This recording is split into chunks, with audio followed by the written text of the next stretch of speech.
बिस्मिल्लाहिर्रहमानिर्रहीम। अस्सलाम वालेकुम। Welcome to broad spectrum test preparation. आज की वीडियो में हम एवरेज से रिलेट क्वेश्चंस को डिस्कस करेंगे। पहले भी एक वीडियो बनाई थी एवरेज में जिसमें हमने सिंपल क्वेश्चंस को डिस्कस किया था, लेकिन आज की वीडियो में जो एवरेज से रिलेट थोड़े कम्प्लेक्स क्वेश्चंस होते हैं उनको डिस्कस करेंगे। अगर आपको वो वीडियो चाहिए तो मैं यहाँ पे आइकॉन में डाल दूँगी और डिस्क्रिप्शन में भी डाल दूँगी, तो आप वहाँ से वो वाली वीडियो को लाजमी देखिएगा। चलिए वीडियो को स्टार्ट करते हैं। सबसे पहला हमारा क्वेश्चन है, 3 boxes have same sum average weight, we don't know about the weight of the average weight of these boxes. Okay, when one box is replaced 89, जिसका वेट है 89 है, उसको रिप्लेस किया गया अगले किसी और बॉक्स के साथ, तो एवरेज वेट जो है वो 5 kg इंक्रीज हो गया। तो how much the new wait box. अब इसमें गिवन क्या है, आपके पास एक बॉक्स का वेट दिया है और बस, और ये बताया है कि जो एवरेज वेट है वो इंक्रीज़ हो जाएगा अगर उस बॉक्स को रिप्लेस करेंगे। तो सबसे पहले हमने सपोज कर लेना है 3 boxes have sum average weight, उसको हमने क्या कर लेना है, x ले लेना है। लेट्स सपोज कि हमारे पास जो एवरेज वेट है 3 बॉक्सेस का वो x है।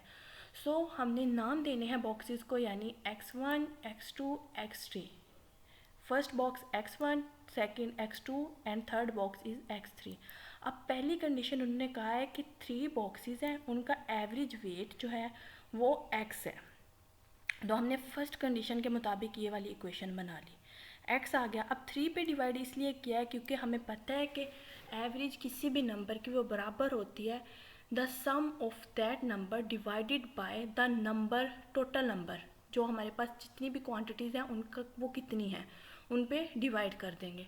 तो 3 है, 3 बॉक्सेस हैं तो 3 पे डिवाइड किया, तो यहाँ पे हमारे पास एक इक्वेशन बन गई 3x माइनस 89, यानी x1 plus x2 is equal to 3x minus 89।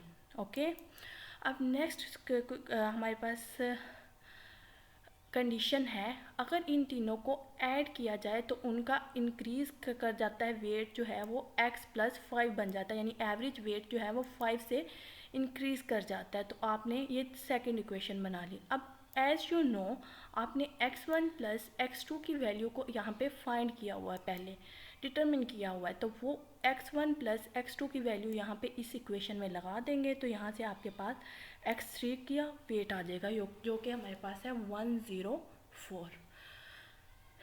अच्छा जी, अब चलते हैं नेक्स्ट क्वेश्चन की तरफ। उन्होंने कहा है the average age of a and b is 30 year, यानी a plus b divided by 2 is equal to 30 year. That of b and c is 32 year. Second condition, यानी b plus c divided by 2 is equal to 32 year. The average of c and a is 34, यानी a plus c divided by 2 is equal to 34 year. The average of सी। तो हमने क्या करना है, पहले हमने equations बना ली, यहाँ पे अपनी जितनी भी इक्वेशंस बनती थी इक्वेशंस को बना लिया। ये 3 इक्वेशंस बन गई हमारी। इसके बाद हमने क्या करना है कि हमारे पास 3 इक्वेशंस हैं, 3 वेरिएबल हैं। आपके पास जितनी इक्वेशन हो, जितने नंबर ऑफ़ वेरिएबल हो, तो आप इजीली कर सकते हो। जैसे 2 इक्वेशन 2 नंबर ऑफ़ वेरिएबल, तो आप इजीली उसको सॉल्व कर सकते हैं। इसी तरह आपके पास 3 इक्वेशन है, 3 वेरिएबल्स हैं, तो आप इनको इजीली सॉल्व कर सकते हो। तो आपने क्या करना है कि ये जो आपके पास इक्वेशन थी, इक्वेशन नंबर 2, वहाँ से आपने नई इक्वेशन बना ली, यानी b is equal to 64 minus c. b को इधर रहने दिया और c इधर जाके माइनस हो गया। The put the value of b in equation 1, यानी इस इक्वेशन में, फर्स्ट वाली इक्वेशन में हमने क्या किया, वैल्यू को पुट कर दिया इस इक्वेशन में। ठीक है, तो इसके बाद आपके पास क्या आ जाएगा, वैल्यू ऑफ a माइनस सी, जो कि है -4। इसके बाद आपने क्या करना है, a plus c is equal to 68, जो यहाँ पे आया था a प्लस सी, उसको इक्वेशन नंबर 3 को ऐड कर लेना है इक्वेशन नंबर 4 को, जो आपने न्यू इक्वेशन बनाई थी यहाँ पे।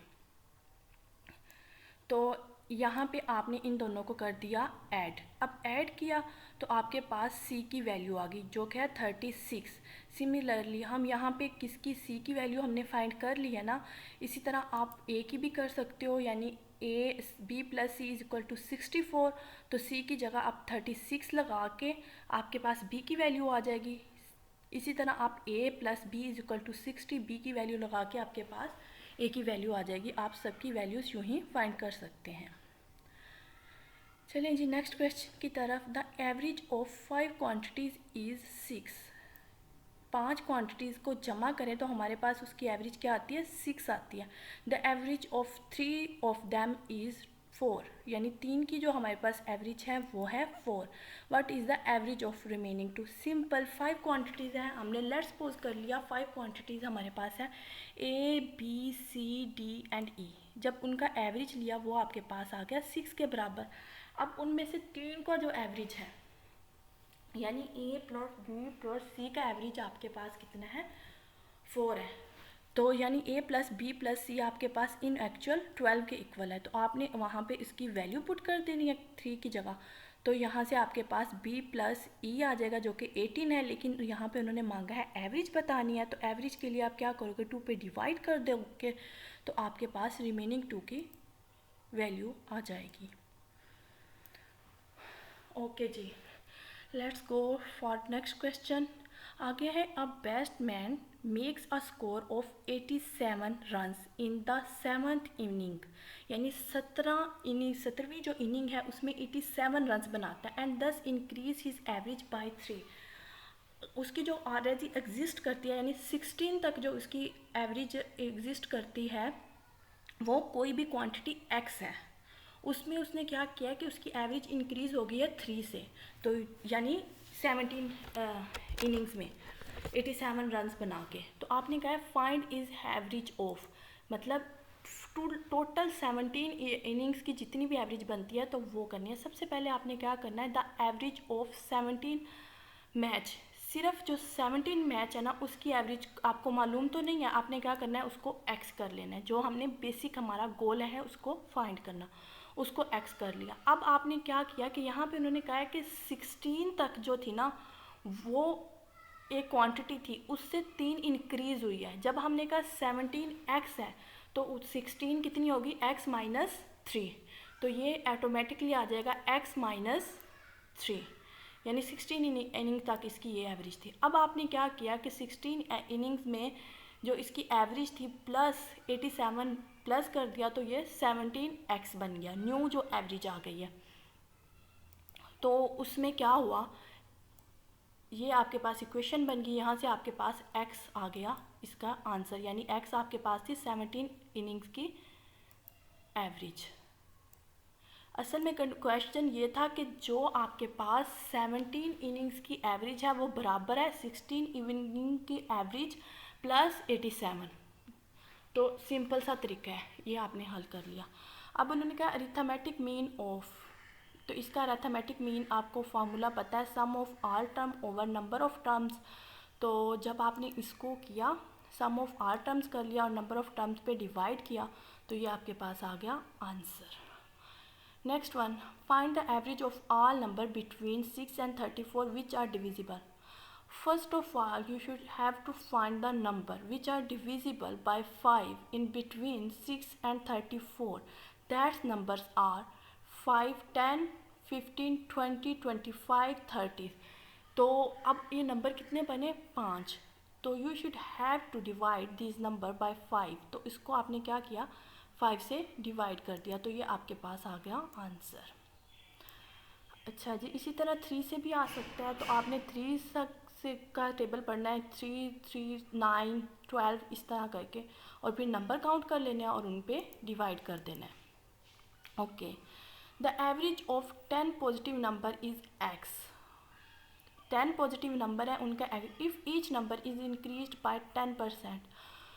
तो सिंपल सी चीज़ है, आपने क्या करना है, पहले सपोज कर लेना है 10 positive number A B C D E F G H I J तक, तो वो आपके पास 10 पॉजिटिव नंबर आ जाएंगे।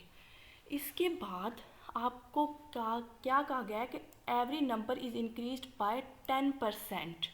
तो 10% का मतलब क्या होता है, 10 को 100 पे जब डिवाइड करें तो आपके पास 10% आ जाता है, यानी 10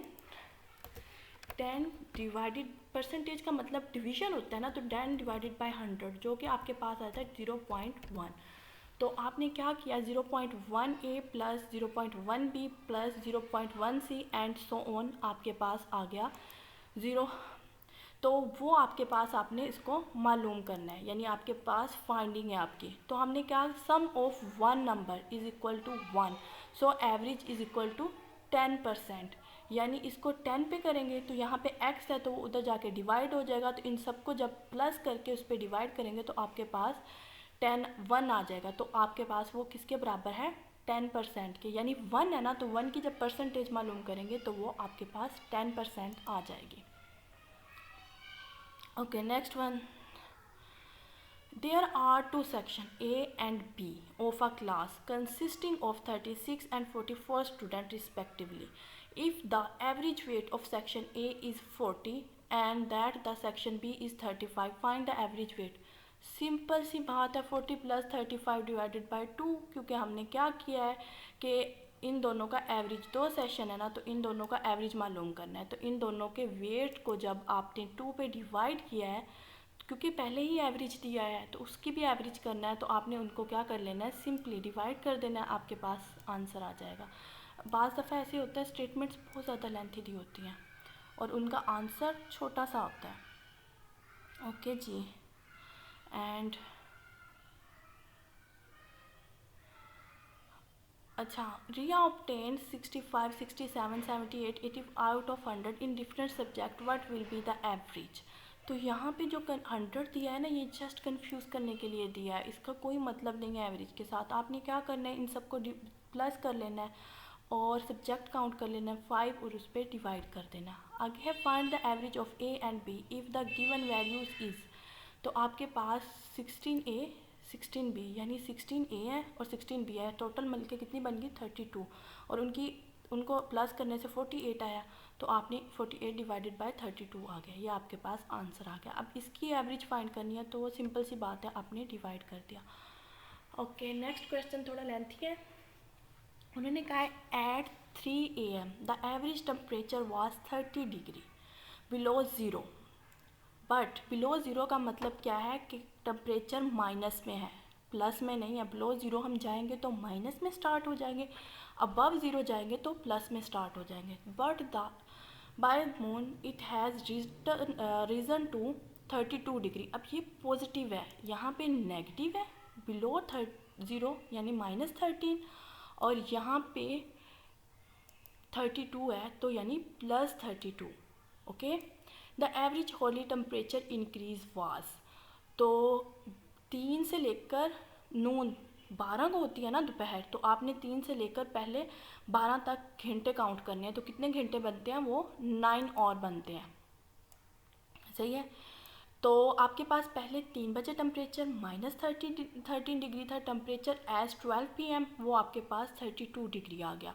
अब आपने घंटे काउंट कर लिए, वो आपके पास 9 और आ गए, तो टेम्परेचर इंक्रीज यानी फाइनल माइनस इनिशियल, तो वो 45 डिग्री हो गया जो टेम्परेचर इंक्रीज़ हुआ। क्योंकि देखें पहले टेम्परेचर -13 से लेकर 0 तक गया, 13 वो इंक्रीज़ हुआ, बाद में 32 हो गया, तो वो टोटल कितना बन गया 45 डिग्री। ये नंबर लाइन होती है, इंशाल्लाह नेक्स्ट वीडियो में हम डिस्कस करेंगे नंबर लाइंस को भी।